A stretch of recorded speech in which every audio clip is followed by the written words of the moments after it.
What up, gang? Lane, Carolina Jackpot Time coming at you. It is Wednesday morning. I hope you guys are doing well today.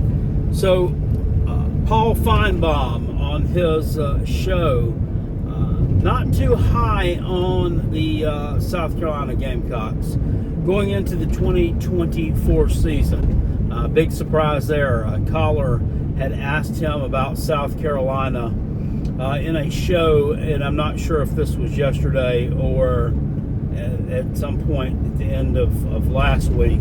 But he says he sees South Carolina winning 4 to 5 games. Not that impressed with the roster. And of course, he mentions the brutal schedule. Yeah, the brutal schedule that everybody in the SEC plays.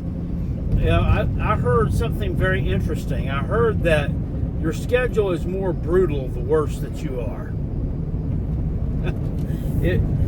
That kind of makes a lot of sense, doesn't it? Yeah, I bet you if South Carolina was a 8-4, 9-3 type team, the schedule would just be run of the mill. As it were, it's a difficult schedule every year. It's a difficult schedule. We must be the only team in the country that plays a difficult schedule. I swear, I don't get it. No, it's a different schedule. It's a challenging schedule this year. And I kind of embrace it. And I definitely would embrace it if I were on that team or I were coaching that team. Yes, gone is the Georgia, the Tennessee, the Floridas, the same teams that you play every year.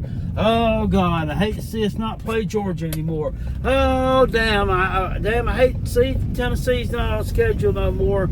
Oh, I mean, look, you're getting to play some teams that you haven't played in a long time that you're overdue to play. South Carolina versus Ole Miss, LSU, Alabama. They basically picked you up and dropped you in the SEC West. That's what they did. So, it is what it is with the schedule. Paul Finebaum, I can't really hate on his opinion too much. He's looking at on paper what you got coming back, what you've lost, and then he couples that with who you've got coaching your team, and he comes up with a prediction. I can't say that he's wrong. I don't think that he's accurate on that one, but let's just for argument's sake say that he is.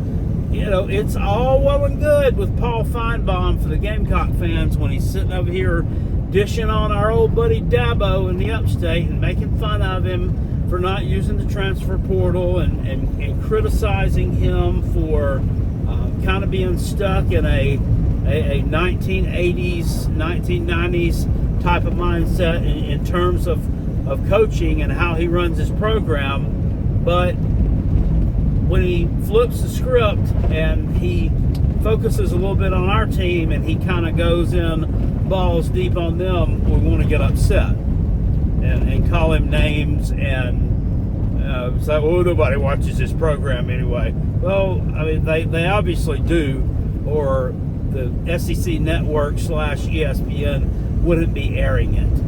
They would cancel his program if no one were watching it. So that's just not true.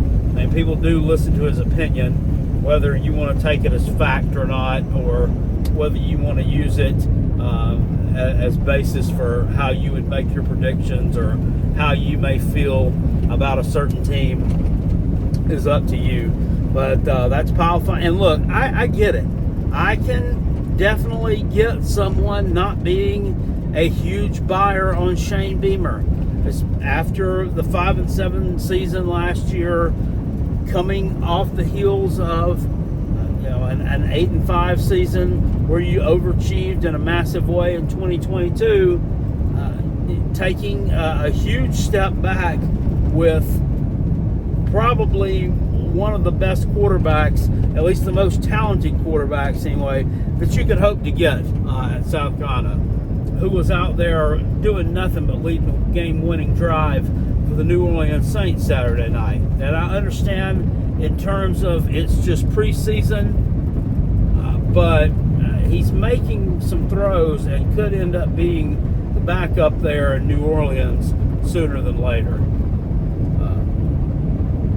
with that kind of weaponry at his disposal, he went 5-7. Yeah, I can definitely understand why some people are down on the guy. But in other news and notes, it appears that Kentucky's running back, Chip Trainum, who transferred from Ohio State, hasn't even played a down in an actual game yet. The Kentucky Wildcats has broken his hand and will miss probably the first 2 games, it looks like. That being against Southern Miss and, of course, the South Carolina Gamecocks. I didn't even know about this injury until I went on our message board and was looking at some stuff early this morning. Then I noticed that one of our fans on the message board left this comment. Take a look at this and let me know what you think about this one.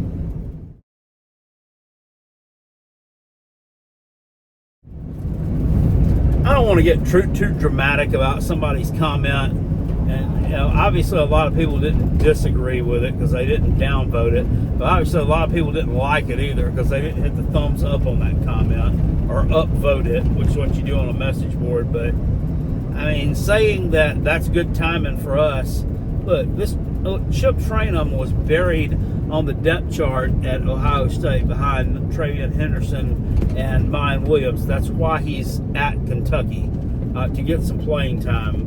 And I mean, to make the comment that it's good timing for us that he broke his hand. Well, if you look at it just in a vacuum, it is.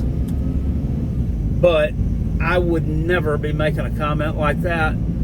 That can be taken as you're wishing an injury on someone, or you're glorifying injuries, and that's just not cool. That's not cool to me at all. I mean, and plus, here's the thing: it also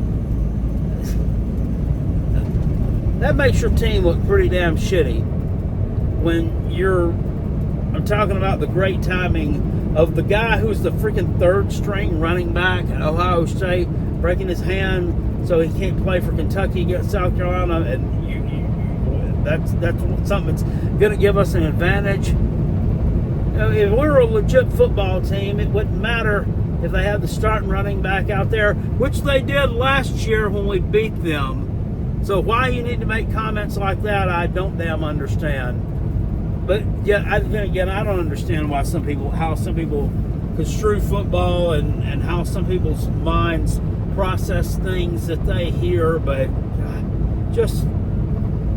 I've not always been the best at it myself. But you kind of gotta watch yourself sometimes with what you write and what you say. But hey, like I said, I could probably take a lesson on that myself, because I've been known to shoot my mouth off a lot sometimes, and it come back to bit me in the butt.